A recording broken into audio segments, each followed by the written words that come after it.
So welcome to all in mature engineering YouTube channel. So आज के इस video में थर्ड ईयर मैकेनिकल जो डीएवी का सब्जेक्ट है उसका यूनिट नंबर 3 का जो इंपॉर्टेंट न्यूमेरिकल है, similar type of numerical university ने रिपीटेडली पूछा है, तो उस एक टाइप का न्यूमेरिकल हम इस वीडियो में देखेंगे। सो in the question given the nominal diameter of the triple thread मतलब क्या है, हमें n की वैल्यू दी है, n is nothing but 3। In case double thread होगा तो n की वैल्यू आपकी 2 हो जाएगी। डिपेंड ऑन थ्रेड, जितना भी n का वैल्यू दिया है आपको लिखना है। Okay, after that the nominal diameter क्या होता है अपना स्मॉल d। आपका नॉमेनक्लेचर अलग हो सकता है अगर आप कोई रेफरेंस बुक रेफर करते हो, तो जो भी नॉमिनल डायमीटर है यहाँ पर 15 mm है भाई, और पिच इज 8 mm, जो पिच दिया है वो 8 mm है। उसके बाद it is used with a collar having outer diameter, मतलब जो भी कॉलर है उस कॉलर का क्या दिया है उन्होंने, आउटर डायमीटर दिया है। तो outer diameter is 100 mm and the inner diameter is 65। जो इनर डायमीटर दिया है वो 65 mm है। After that the coefficient of friction of the thread as well as the collar of the surface is 0.5, मतलब जो भी कोएफिशिएंट ऑफ फ्रिक्शन है surface का और कोएफिशिएंट फ्रिक्शन ऑफ कॉलर है, ये क्या है, दोनों भी सेम है, दैट इज 0.5। ओके, कॉलर और फ्रिक्शन का क्या है, दोनों का कोएफिशिएंट ऑफ फ्रिक्शन सेम है। After that the screw is used to raise in load is 15 kilonewton, मतलब यहाँ पर क्या किया है, वेट दिया है 15 किलोन्यूटन, मतलब 15 into 10⁻³ using the uniform wear theory calculate the friction and calculate the torque required for the rising the load, जो हमने डेरिवेशन में देखा था, torque required for the lowering the load, okay, the force required for the rising the load if the applied radius, जो भी length है वो क्या है 500 mm। उसके लिए हमें ये न्यूमेरिकल सॉल्व करना है। ये न्यूमेरिकल 2 to 3 टाइम्स आया है और 7 to 6 मार्क के लिए पूछा गया है। ओके, 2-3 बार ये न्यूमेरिकल आया है तो इंपॉर्टेंट है, और सिमिलर टाइप ऑफ न्यूमेरिकल आपको पूछा जा सकता है। इन केस सिर्फ राइजिंग और लोड, लोअरिंग ऑफ लोड पूछ सकता है, कोई अलग रेडियस दे सकते हैं। ओके, सो इसमें सॉल्यूशन जो भी गिवन है हमने वो लिख लिया है। ओके, आफ्टर दैट जो भी मतलब उसके बाद हमें क्या करना है, tan of phi हमें कैलकुलेट करना है। उसके लिए क्या है 1/π into dm। सो हमें dm अननोन है, सो सबसे पहले हमें dm कैलकुलेट करना है। ओके, सो dm कैलकुलेट करने के लिए d - 0.5p इतना हमें कैलकुलेट करना है। मतलब क्या है, d - 0.5p मतलब क्या है आपका dm है। ओके, सो आपको dm कैलकुलेट करना है। d कितना है आपका, nominal diameter is 15। Okay, after that 0.5 and p कितना है आपका 8, सो इसके ऊपर से आपको dm आएगा। यहाँ पर dm आता है आपका 46। ओके, आफ्टर दैट ओके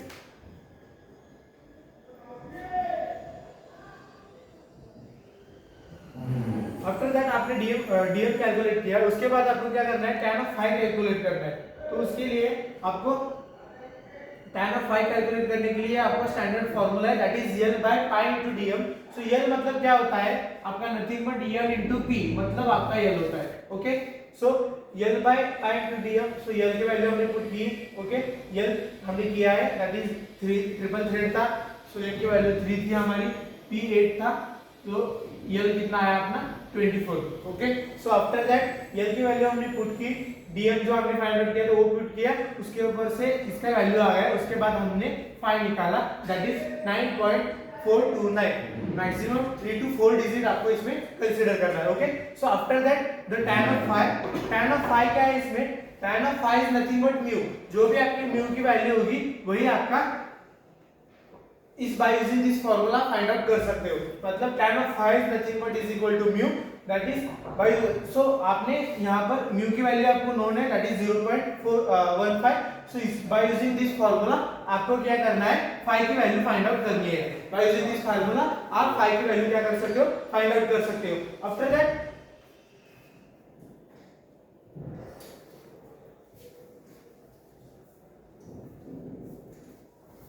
आपको यहाँ पर mt फाइंड आउट करना है। तो mt फाइंड आउट करने के लिए आपका बाय यूजिंग आप डेरिवेशन जो डिराइव करते हो, that is w into dm/2 tan of phi plus alpha।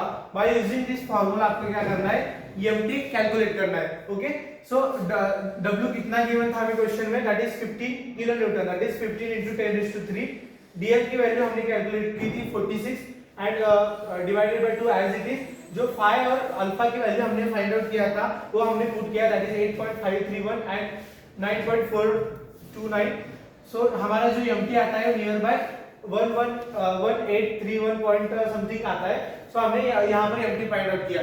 For mt for collar के लिए जब हम फाइंड आउट करते हैं तो हमें mu c that is coefficient of friction for the collar divided into w divided by 4 then multiply by outer diameter into plus inner diameter. So mu c कितना था हमारा क्वेश्चन में गिवन, दैट इज 0.15 हमने वो पुट किया। W कितना था 15 into 10 raised to 3 हमने वो पुट किया। After that divided by 4 into 100 plus 65 हमने इसमें पुट आउट किया। आफ्टर दैट हमें क्या बोला mt फॉर कॉलर हमें फाइंड आउट किया। सो हमें टोटल mt निकालने के लिए क्या करना है, जो हमने mt निकाला है इस इक्वेशन में और mt ऑफ और टोटल निकाला है इस इक्वेशन में, इस दोनों का समेशन करना है और mt फॉर टोटल हमें मिल जाएगा। ओके, आफ्टर दैट ये हुआ हमारा step 1, that is for the rising of load case जो हमने फाइंड आउट किया है। Okay, so after that step 2 जो है हमारा फॉर लोअरिंग ऑफ लोड के लिए करना है। तो यहाँ पर आपको क्या करना है, लोअरिंग ऑफ लोड के लिए फाइंड आउट करना है, इसलिए जो आपका mt है उससे हमें फाइंड आउट करना है। फॉर राइजिंग ऑफ लोड के लिए यहाँ क्या था, tan of phi plus alpha था।